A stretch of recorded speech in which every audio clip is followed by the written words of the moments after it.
आरव मुंबई में नया था। लोखंडवाला के पास एक छोटा फ्लैट लिया था और नौकरी इसे चर्च गेट के पास एक नामी एड एजेंसी में मिली थी। ऑफिस का पहला दिन अच्छा बीता, लेकिन लौटते समय उसकी किस्मत में खेल खेलना शुरू किया।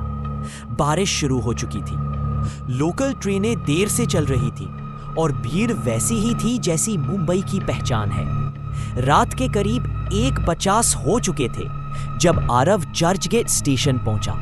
प्लेटफॉर्म खाली सा था, बस कुछ ही लोग। तभी उसने देखा प्लेटफॉर्म नंबर 13 पर एक पुरानी जंग लगी लोकल ट्रेन खड़ी थी। पर मजे की बात यह थी कि उस दिन प्लेटफॉर्म नंबर 13 बंद था। उसके बावजूद उस ट्रेन में एक दरवाजा खुला था और भीतर हल्की पीली रोशनी जल रही थी। आरव को लगा शायद कोई शॉर्ट रूट वाली ट्रेन हो जो लेट आई हो।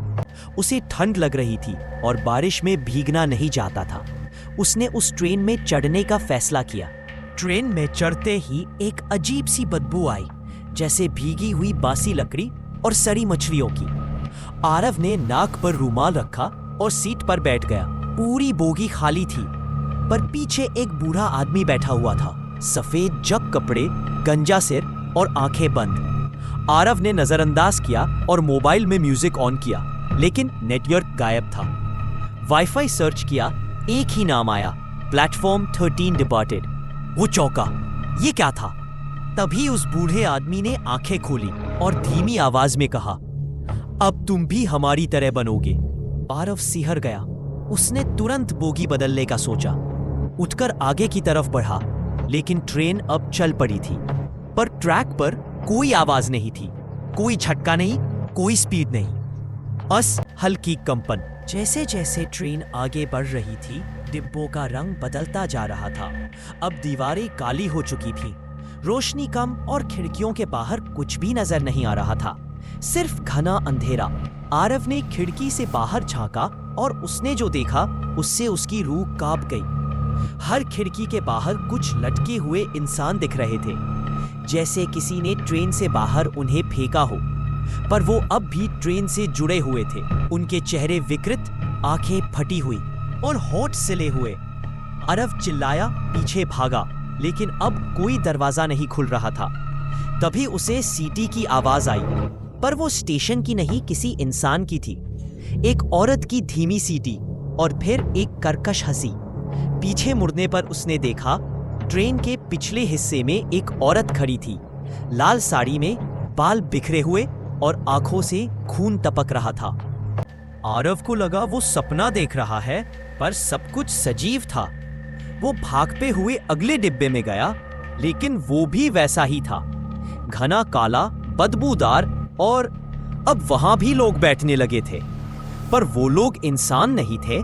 उनके शरीर से पानी टपक रहा था, कुछ के चेहरे जले हुए, कुछ के पैरों की जगह लोहे की कीलें। सब एकटक उसे देख रहे थे।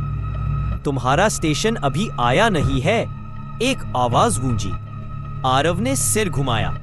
वो बूढ़ा आदमी वही बैठा था। यह ट्रेन हर साल सिर्फ एक रात चलती है, बारिश वाली रात। जो इसमें चढ़ा वो फिर कभी नहीं उतरा। आरव अब पसीने पसीने था, लेकिन ट्रेन में ठंड बढ़ती जा रही थी। उसकी सांसें रुकने लगी। तभी एक डिब्बे में उसे एक और लड़की दिखी, अदिति।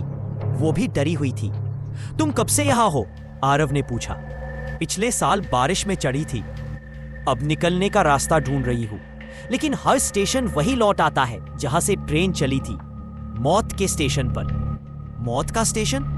हाँ, कब्रों का शहर। ट्रेन एक अजीब जगह पर रुकी, जहां न कोई प्लेटफॉर्म था, न कोई स्टेशन, सिर्फ एक पुराना कब्रिस्तान और बीच में एक बड़ा board, welcome to platform 13। Aarav और अदिति उतर गए।